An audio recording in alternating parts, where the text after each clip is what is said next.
Qu'est-ce que l'évangile éternel? Dieu décrit le message de 3 anges dans Apocalypse 14. Lesquels sont-ils? La Bible décrit un avertissement vital qui répond à ces questions en offrant un merveilleux espoir pour l'avenir. Ne ratez pas ce message. Bienvenue à découvrir les prophéties bibliques. L'apparition d'une pandémie mondiale. Dernière nouvelle sur le coronavirus. Polariser la politique mondiale. Mauvaise gestion et corruption. De plus en plus de catastrophes naturelles. Les incendies en Australie sont un avertissement de ce qui pourrait se passer dans le monde. Qu'est-ce que tout cela signifie? Que nous réserve l'avenir?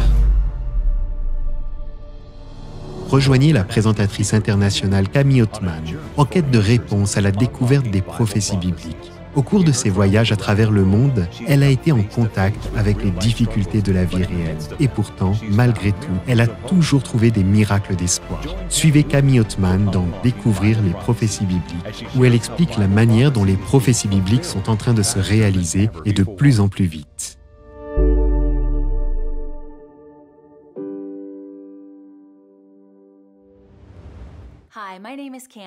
Salut, je m'appelle Camille. Merci de vous joindre à moi pour découvrir les prophéties bibliques. C'est peut-être la première fois que vous regardez cette série, ne vous inquiétez pas. Vous pouvez aller sur awr.org/bible et regarder tous les épisodes précédents. Assurez-vous de consulter nos nombreuses et intéressantes ressources également sur awr.org/bible.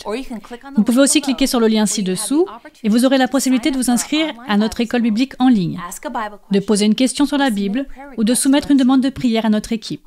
Nous aimerions également discuter avec vous via notre chat. Alors laissez-y un commentaire ou posez votre question. Hier soir, nous avons étudié les signes qui nous préviennent de ce qui va se passer avant le retour de Jésus. La Bible a montré que nous sommes proches de la fin du monde. Et cela à travers des signes donnés dans le domaine religieux, politique, environnemental et sociétal. Ces signes indiquent l'étonnant retour de Jésus. Plus important encore, ils nous informent que c'est maintenant le moment de se préparer pour le retour de Jésus. C'est pourquoi découvrir les prophéties bibliques est une émission si importante. J'espère que vous vous engagerez à regarder chacun de ces 14 épisodes. Prions ensemble pour ensuite approfondir notre sujet, l'avertissement. Cher Père Céleste, Seigneur, merci de tant nous aimer, que tu as donné un avertissement dans les Écritures, afin de nous préparer. Non pas pour nous effrayer, mais pour nous mettre en garde, Seigneur, afin d'être prêts pour ton retour. Nous avons pris conscience de l'époque dans laquelle nous vivons, et nous voulons ouvrir nos cœurs à tes enseignements ce soir, Seigneur. Au nom précieux et puissant de Jésus, Amen. Aujourd'hui, nous examinerons le livre de l'Apocalypse. Il est considéré par beaucoup comme un livre mystérieux. Au fil des siècles, certains ont craint son message. De fait, le livre a été interdit dans certains milieux chrétiens. Mais nous ne devons pas craindre ce livre, l'Apocalypse. Cela signifie littéralement « être dévoilé ». Ce soir, le message va vous dévoiler un espoir comme nul autre jamais connu auparavant. Jésus a prédit la manière dont se dérouleront les derniers événements de ce monde. Pouvons-nous avoir confiance en ce qui va se passer? Absolument, mes amis. Dieu tient chacune de ses promesses envers nous. Il revient bientôt sur la planète Terre pour revendiquer son peuple. Comme il est fantastique de ressentir la proximité de notre salut divin de ce monde d'incertitude et de douleur. Le signe final que Jésus nous donne est que l'Évangile sera prêché au monde entier. Comme vous pouvez le constater, mes amis, aujourd'hui, l'Évangile dépasse toutes les barrières à travers la radio, la télévision et Internet. Dieu atteint les gens par tous les moyens possibles en ce moment même. Cela a été mon privilège de voyager dans le monde entier et de documenter les miraculeux changements de la vie des gens. Des hommes et des femmes portant le fardeau du péché et de la culpabilité ont été délivrés et pardonnés par le biais de l'Évangile. Je vois l'Évangile être prêché au monde entier de mes propres yeux. Voici un exemple de la rapidité avec laquelle l'Évangile peut se répandre. Laissez-moi vous parler de Barbie, une Hollandaise d'origine afrikaans, vivant dans une ferme isolée. Elle avait reçu des messages vocaux parlant de la Bible directement sur son portable. Ces importantes vérités de l'Évangile ont changé sa vie. Elle a appris l'urgence de notre époque et que Dieu a 3 messages spécifiques qu'il veut donner au monde maintenant, à notre génération, sur les temps de la fin. Car sa confiance et son amour en Jésus grandissaient, elle désirait ardemment partager ce qu'elle était en train d'apprendre avec tout son village. Vous voyez, vous ne pouvez pas cacher la vérité une fois l'avoir connue. Elle doit être partagée. Elle n'avait fait qu'une étude biblique d'avance sur eux, mais elle a partagé ce qu'elle savait au fur et à mesure. Les villageois ont commencé à réagir positivement, demandant à étudier la Bible en groupe, ensemble. Ainsi, des dizaines de ses voisins sont venus étudier avec elle sous un grand arbre dans son jardin. Un jour, Barbie travaillait dans sa maison quand elle entendit un grand bruit dehors. Elle fut surprise de voir un groupe d'inconnus rassemblés devant sa maison. Elle n'arrivait pas à le croire. C'est alors qu'un homme est entré et s'est présenté sous le nom d'Upa. Avec 50 personnes de son village, il avait parcouru 37 miles, à savoir 60 km, en direction de la maison de Barbie. Il leur avait pris toute la journée pour arriver. Upa s'est exclamé, les larmes aux yeux, « Nous avons fait tout ce chemin pour apprendre davantage sur Dieu et sa vérité. » Voulez-vous partager cela avec nous? Au cours de cette année-là, Barbie et son mari Dries construisirent une église sur leur propre propriété. Et dès lors, plus de 100 personnes se réunissent chaque semaine pour en savoir plus sur l'amour et les enseignements de Jésus. Grâce à l'enthousiasme d'une femme désireuse de partager, pensez à tous les gens qui connaissent maintenant le Seigneur. Mes amis, à quel point Dieu nous aime-t-il? Nous avons la preuve de son amour. Voyez-vous, la plus grande expression de cet amour a été d'avoir envoyé son Fils Jésus, qui est venu volontairement sur cette terre pour payer le prix du péché pour vous et moi. Permettez-moi de partager un de mes versets préférés, Jean 3, 16. En effet, Dieu a tant aimé le monde qu'il a donné son Fils unique, afin que quiconque croit en lui ne périsse pas, mais qu'il ait la vie éternelle. Pourquoi Jésus donnerait-il sa vie pour nous? Parce qu'il nous aime tellement. Alors, pourquoi Jésus a-t-il dû mourir pour nous? C'est ce que nous explique Romains 6, verset 23. Le salaire du péché, c'est la mort. Mais le don gratuit de Dieu, c'est la vie éternelle en Jésus-Christ notre Seigneur. Le Christ était sans péché, mais pourtant, il a pris nos péchés. 2 Corinthiens 5, verset 21 dit « Celui qui n'a pas connu le péché, il l'a fait devenir péché pour nous. » Réalisez-vous que lorsque Jésus a marché dans le redouté jardin du Gethsémané, il a pris le poids de nos péchés. Il a permis au péché du monde entier de presque l'écraser. Pouvez-vous imaginer ce que cela signifie réellement? Chaque viol, chaque meurtre, mensonge, trahison, torture, abus, la plus sale des saletés, l'agneau blanc et pur, Jésus, a tout pris. Le Christ se voit raillé, humilié et même cloué à une croix dégradante. Il porte avec lui l'horrible réalité de votre culpabilité et de la mienne, de votre honte et de la mienne. Jésus affronte tous les doigts accusateurs de l'univers pointant vers lui comme la raison singulière du péché, alors que nous sommes libres, déclarés innocents. Jésus fait une prière dont vous et moi en sommes le sujet principal. Père, s'il y a moyen de m'en sortir, s'il te plaît, délivre-moi. Mais si ce n'est pas le cas, si c'est ce qu'il faut pour sauver l'humanité, alors que ta volonté soit faite. Dans l'Ancien Testament, les Israélites sacrifiaient des animaux pour obtenir le pardon de leurs péchés, ce qui représentait Jésus, qui viendrait plus tard donner son sang sur la croix pour le péché de tous.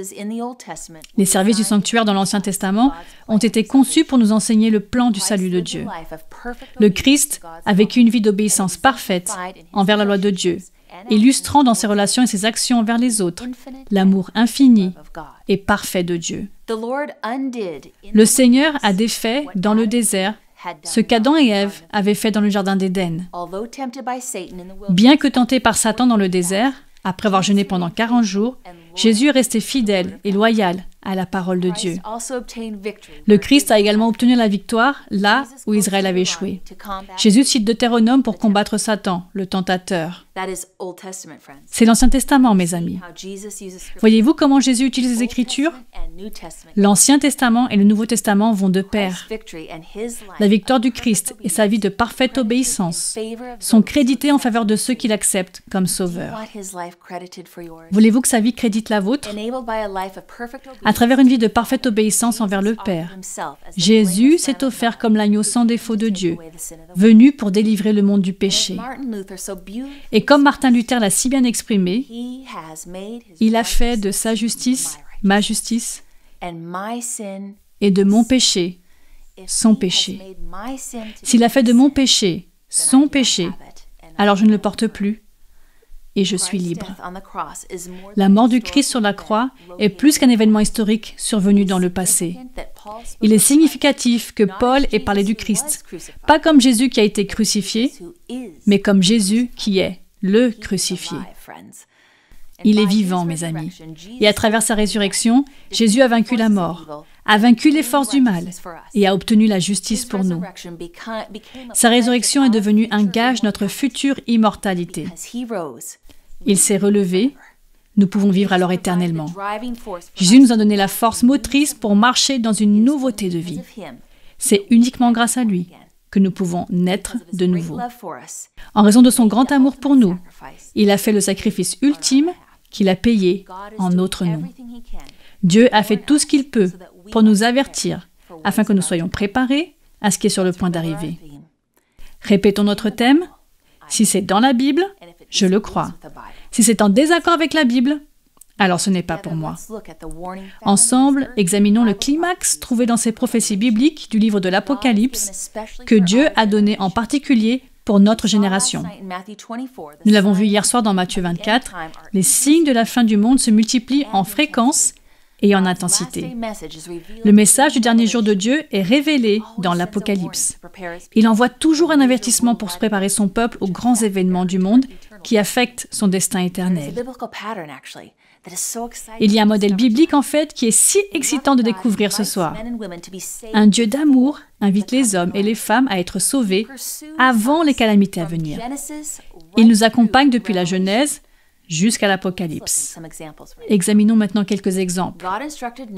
Dieu a ordonné à Noé de préparer les hommes et les femmes à la destruction par le déluge qui devait arriver. Il aspirait à ce que le peuple soit sauvé, afin qu'il ne périsse pas à cause du déluge. Dieu a un cœur si grand et une telle patience qu'il demande à Noé d'avertir le peuple de l'imminente catastrophe et il lui a donné 120 ans pour se décider. Cela correspond à 120 ans de miséricorde, 120 ans de grâce, 120 ans d'appel amoureux. N'est-ce pas fantastique que la grâce et les avertissements précèdent toujours les grands événements bibliques? Dieu a envoyé le déluge seulement après que les habitants de l'époque de Noé aient rejeté le message de miséricorde. Il est apparu clairement qui étaient les vrais disciples de Dieu. Voici un autre exemple. Dieu a illustré le même concept à l'époque de Joseph. Il a révélé qu'une famine allait atteindre le pays d'Égypte. Mais, avant le début de la catastrophe, il a choisi un homme appelé Joseph pour non seulement être le messager de l'avertissement, mais aussi pour aider à se préparer à la dévastation à venir. Dieu n'a pas donné à Pharaon et aux Égyptiens uniquement 7 jours pour se préparer à la famine. Il ne les a pas obligés à se dépêcher pour être prêts, non. Il leur a gracieusement donné 7 ans d'avertissement pour préparer les 7 années de la famine qui allait suivre. Il a conseillé au Pharaon de stocker les excédents de blé, ainsi les granges débordaient. Elles étaient remplies à ras-bord. Une fois de plus, Dieu sauve ceux qui suivent ses commandements. Dieu a vu qui suivait ses instructions. Ce schéma a été répété à maintes reprises tout au long de l'Ancien Testament. Dieu envoyait ses prophètes pour avertir Israël avant la catastrophe imminente.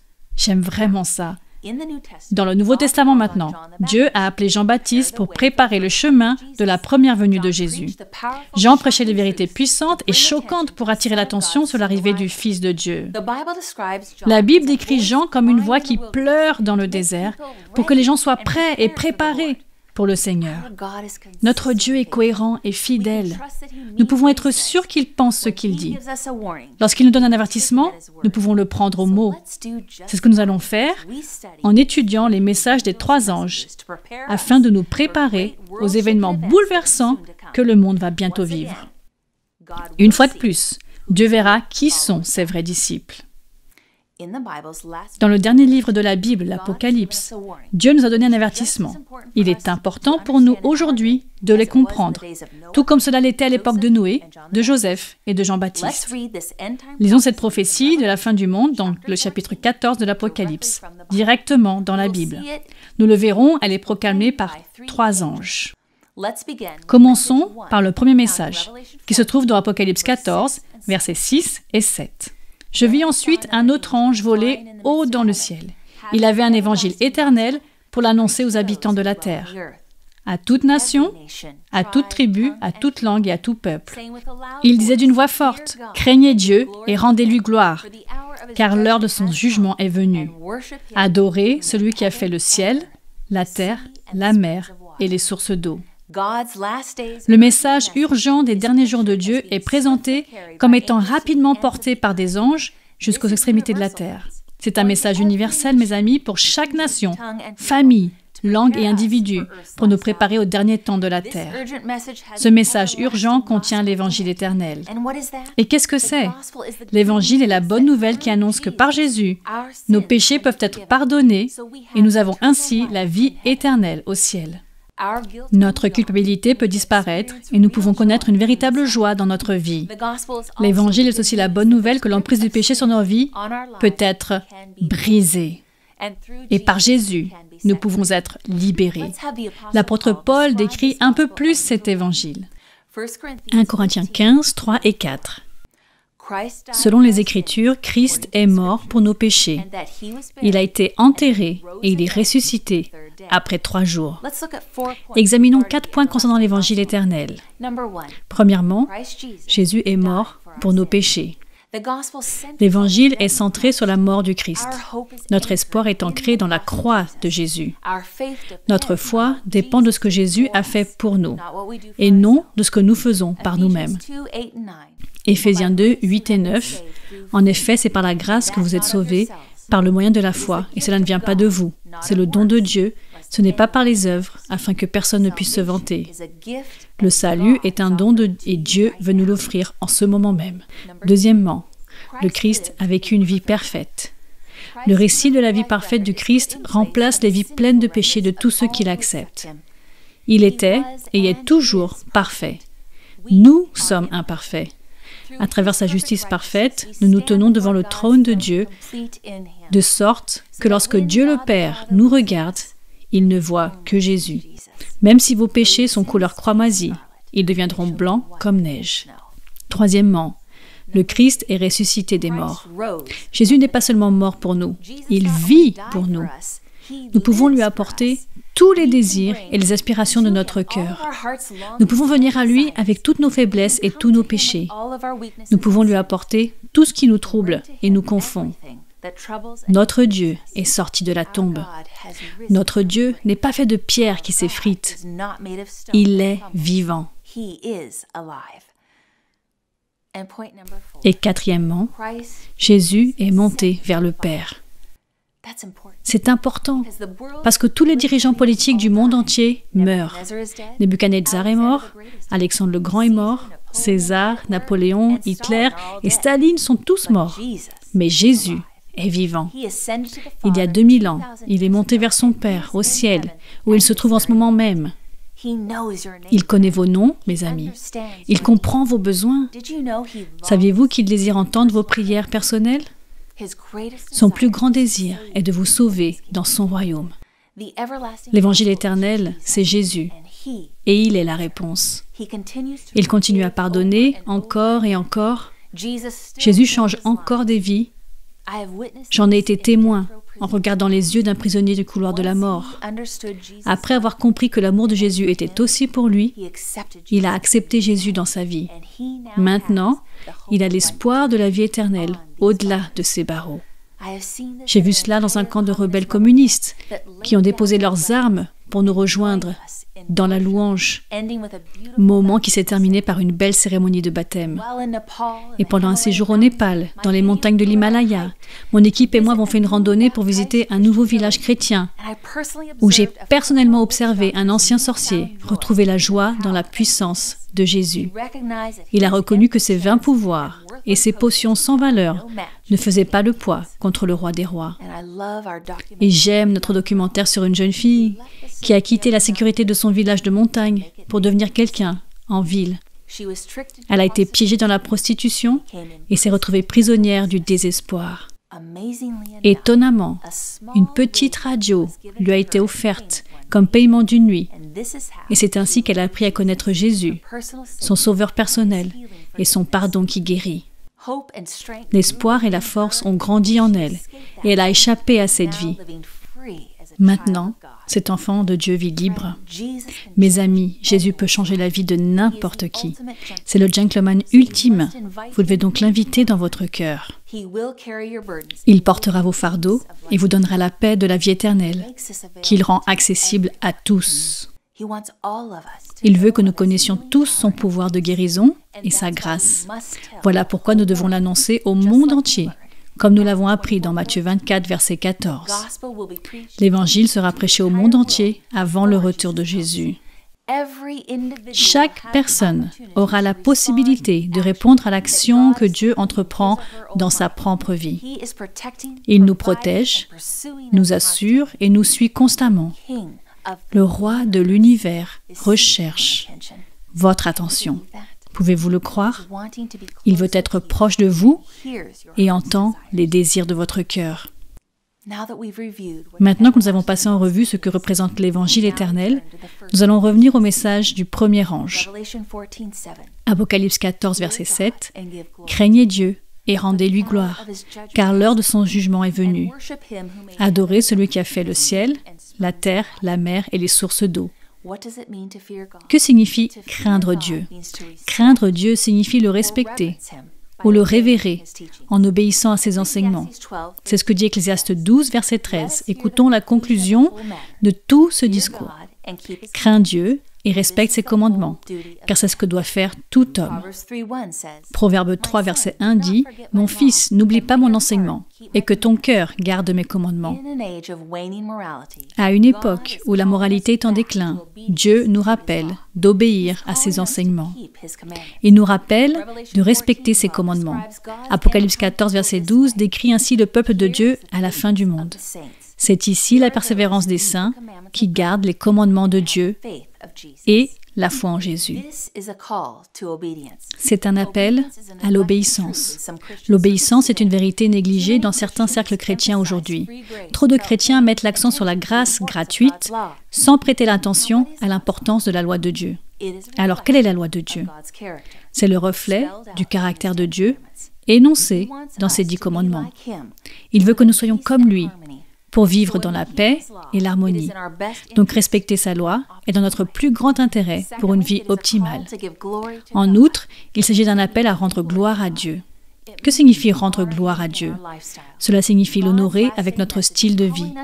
Le message de Dieu pour les temps de la fin nous invite à l'honorer avec la façon dont nous traitons nos corps, et cela comprend ce que nous mangeons, buvons et comment nous vivons. C'est ce que dit 1 Corinthiens 10, verset 31. Ainsi donc, que vous mangiez, que vous buviez ou quoi que vous fassiez, faites tout pour la gloire de Dieu. Romains 12, verset 1. Je vous encourage donc, frères et sœurs, par les compassions de Dieu, à offrir votre corps comme un sacrifice vivant, saint et agréable à Dieu. Ce sera de votre part un culte raisonnable. Nos corps sont les temples du Dieu vivant et lui appartiennent. Il nous appelle aussi à lui rendre gloire pour honorer et faire honneur dans chaque aspect de notre vie. Apocalypse 14, 7. Adorez celui qui a fait le ciel, la terre, la mer et les sources d'eau. Qui sommes-nous appelés à adorer? Notre Créateur. C'est logique. À une ère de grande évolution, alors que des millions de personnes ont renoncé à l'idée d'un Dieu créateur, Apocalypse 14, 7 nous invite à adorer celui qui a fait le ciel et la terre. La base de l'adoration est justement le fait que Dieu nous a créés. Apocalypse 4, 11.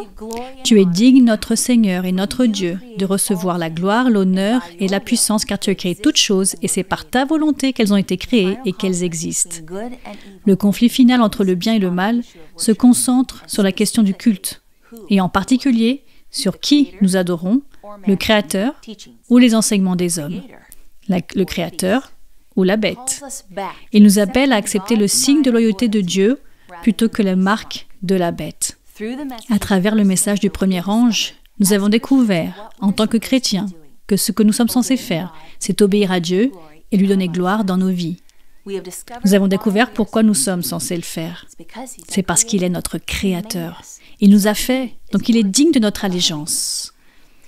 Découvrons maintenant pourquoi ce message est d'une importance capitale.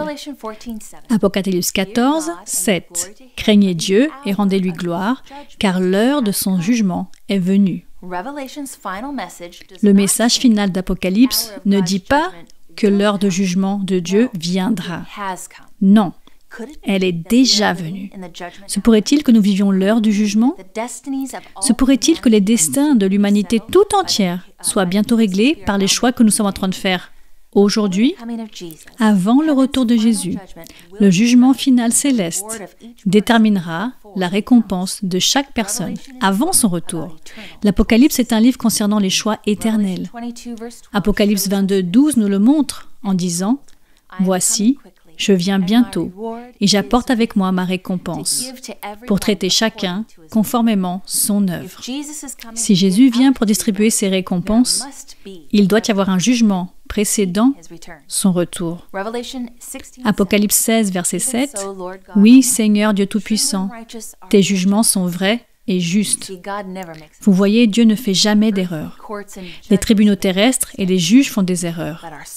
Mais notre roi souverain n'en fait jamais. Ses jugements sont vrais et justes. Vous pouvez compter sur sa droiture. Apocalypse révèle que chaque être humain encore vivant à l'occasion du retour de Jésus aura déjà pris sa propre décision finale, pour ou contre le Christ. Apocalypse 22, 11, que celui qui est injuste commette encore des injustices, et que celui qui est sale se salisse encore, mais que le juste pratique encore la justice, et que celui qui est saint progresse encore dans la sainteté. Ce soir, le Christ de l'Apocalypse vous interpelle. Il veut que vous soyez sauvés. Il veut que vous viviez dans son royaume pour toujours. Il ne peut pas supporter l'idée que vous vous perdiez. Plus que toute autre chose, il désire être avec vous pour toujours dans son royaume. Il a donc envoyé ce message urgent qui vous est adressé dans Apocalypse 14. Résumons ce message essentiel du premier ange. Il s'agit d'un appel à l'acceptation de l'évangile éternel pour rendre gloire à Dieu dans nos vies et aussi un rappel pour adorer le Créateur. C'est un appel de Dieu à l'engagement, à l'obéissance et à la loyauté. Ensuite, le deuxième ange révèle la vérité et expose l'erreur. Voici ce que dit la parole de Dieu dans Apocalypse 14, 8. Un autre ange le suivit en disant « Elle est tombée, Babylone la grande, elle qui a fait boire à toutes les nations le vin de la fureur de sa prostitution. » Dans le livre de l'Apocalypse, Babylone représente la confusion spirituelle.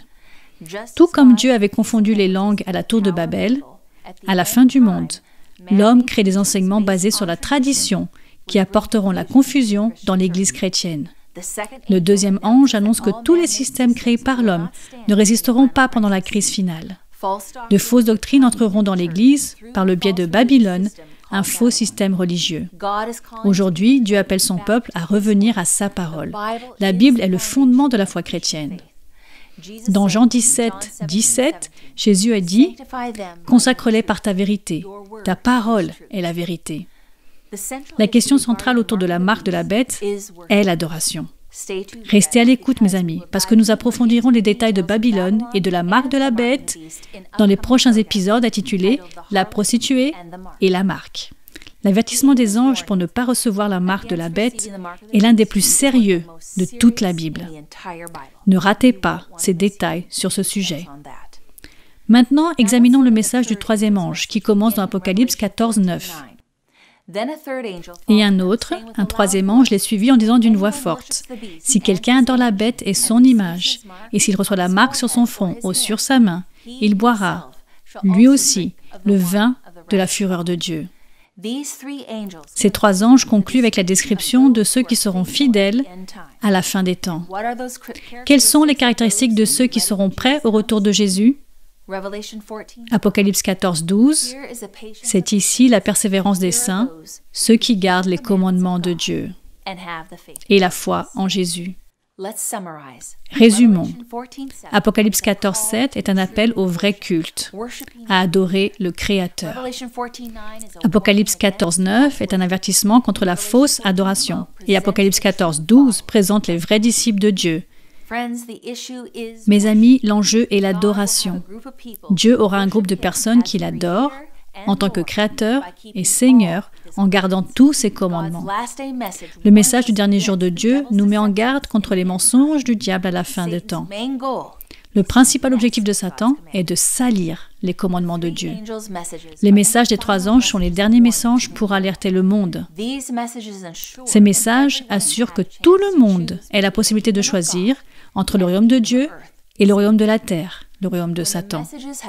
Quand les messages auront atteint tout le monde, le Christ reviendra pour délivrer et sauver son peuple. Jésus nous a dit ces choses non pas pour nous troubler, mais afin que nous ne soyons pas induits en erreur et pour que nous travaillions dur pour partager ces messages urgents. Il est temps de prendre les choses au sérieux et ne pas d'avoir peur. Avoir des signes prophétiques tout autour de nous, il faut agir en tant que serviteurs sages et loyaux pour le retour du Christ. Il s'agit d'un appel à s'abandonner complètement à Dieu et à nous engager pour suivre sa vérité. Quel est le désir de Dieu pour son peuple de la fin des temps? C'est un cœur qui lui est fidèle, c'est la volonté de lui obéir, c'est lui faire don de nos vies. Une jolie petite fille aux cheveux blonds avait une maladie rare. Pour vivre, elle avait besoin de toute urgence d'une transfusion sanguine.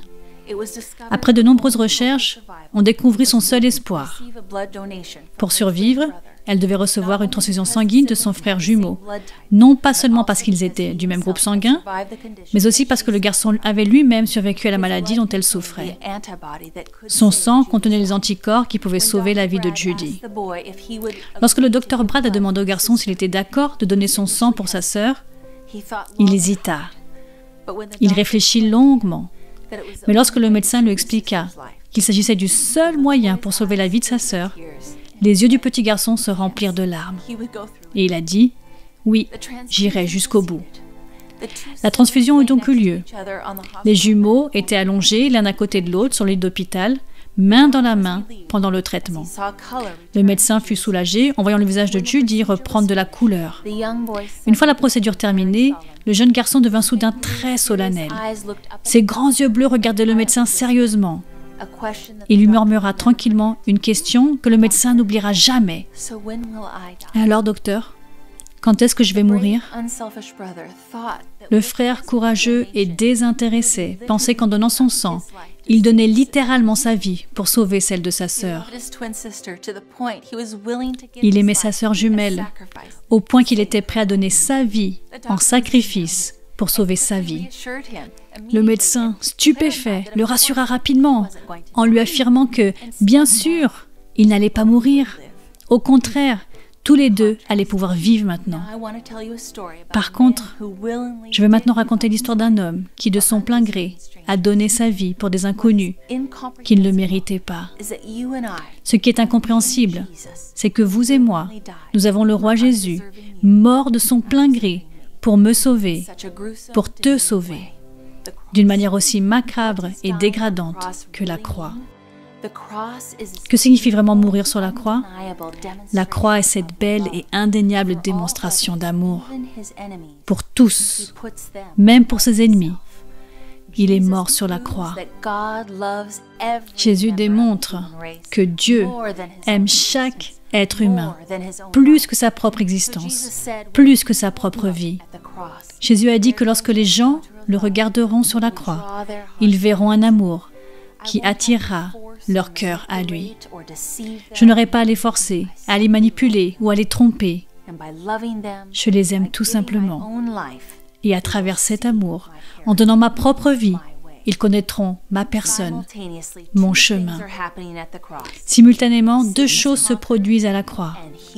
Satan est vaincu et les cœurs humains sont reconquis en faveur du royaume de Dieu. Dans Colossiens 2,15, Paul nous dit que la croix a ainsi dépouillé les dominations. C'est là que Jésus a démasqué le diable. Jésus montre à toute personne, à tous les anges, à tous les autres mondes, que les moyens de Satan, de force et de coercition sont défectueux. Jésus prouve que la vérité et l'amour sont plus puissants que le mal ne pourra jamais l'être. C'est ainsi que Jésus gagne la bataille contre le royaume des ténèbres. C'est ainsi que le caractère et le gouvernement de Dieu sont enfin justifiés. La croix était totalement imprévue. C'est ce que j'aime dans tout ça. Satan croyait devoir combattre par la force, avec ses poings, mais ce qui s'est réellement passé, c'est qu'il s'est montré moins habile, moins intelligent et finalement vaincu. La victoire est arrivée au moment même où Satan pensait avoir obtenu la victoire en tuant Jésus d'une manière terrible, hideuse et démoniaque. C'est comme si Satan avait bombé son torse avec fierté pour finalement recevoir le coup fatal de la mort. Il croyait vraiment avoir gagné pour en fait réaliser à cet instant même avoir perdu. Voilà ce qui s'est passé sur la croix. L'amour et l'égoïsme s'opposaient et l'amour a remporté la victoire. Jésus est ressuscité, mes amis, c'est pourquoi il envoie ses anges, ses 3 anges pour nous avertir des événements, pour nous préparer à son retour, pour nous montrer une fois de plus combien il nous aime. Aujourd'hui, en entendant ce message, êtes-vous réconfortés et ressentez-vous le besoin de considérer l'avertissement de Dieu? Jésus désire vous voir prendre la décision de le suivre. Dans Jean 14, 1-3, Jésus dit « Que votre cœur ne se trouble pas. Croyez en Dieu, croyez aussi en moi. Il y a beaucoup de demeures dans la maison de mon Père. Si ce n'était pas le cas, je vous l'aurais dit. Je vais vous préparer une place. » Permettez-moi de faire une pause. C'est profondément personnel. Jésus vous prépare une place. Puis il poursuit, « Et puisque je vais vous préparer une place, je reviendrai et je vous prendrai avec moi, afin que, là où je suis, vous y soyez aussi. » Jésus, le roi de l'univers, vous désire à ses côtés pour toujours. Alors où que vous soyez, à nous regarder, à nous écouter, souhaitez-vous lui répondre « Oui Seigneur, prépare mon cœur pendant que tu es en train de préparer une place au ciel pour moi. » Si tel est votre souhait, cliquez sur le lien ci-dessous pour confirmer votre décision ce soir, mes amis. Prions ensemble. Père Céleste, merci de nous envoyer les messages des 3 anges, de nous avertir de ce qui va arriver, et de nous fournir le moyen parfait de nous en sortir à travers le sacrifice de ton Fils Jésus. Seigneur, prépare les cœurs de chacun d'entre nous pour ton prochain retour. Que chacun choisisse d'entendre ton avertissement. Tu es un Dieu si grand et si miséricordieux. Dans le nom précieux et puissant de Jésus. Amen. Amis, n'oubliez pas, nos experts de la Bible attendent maintenant de répondre à vos questions. Et n'oubliez pas que vous pouvez également vous inscrire à nos études bibliques en ligne. Il suffit de cliquer sur le lien ci-dessous. Merci beaucoup de nous avoir suivis. Rejoignez-nous demain soir pour en savoir plus dans Découvrir les prophéties bibliques. Choisissez la voie de Dieu. Bonne nuit, mes amis.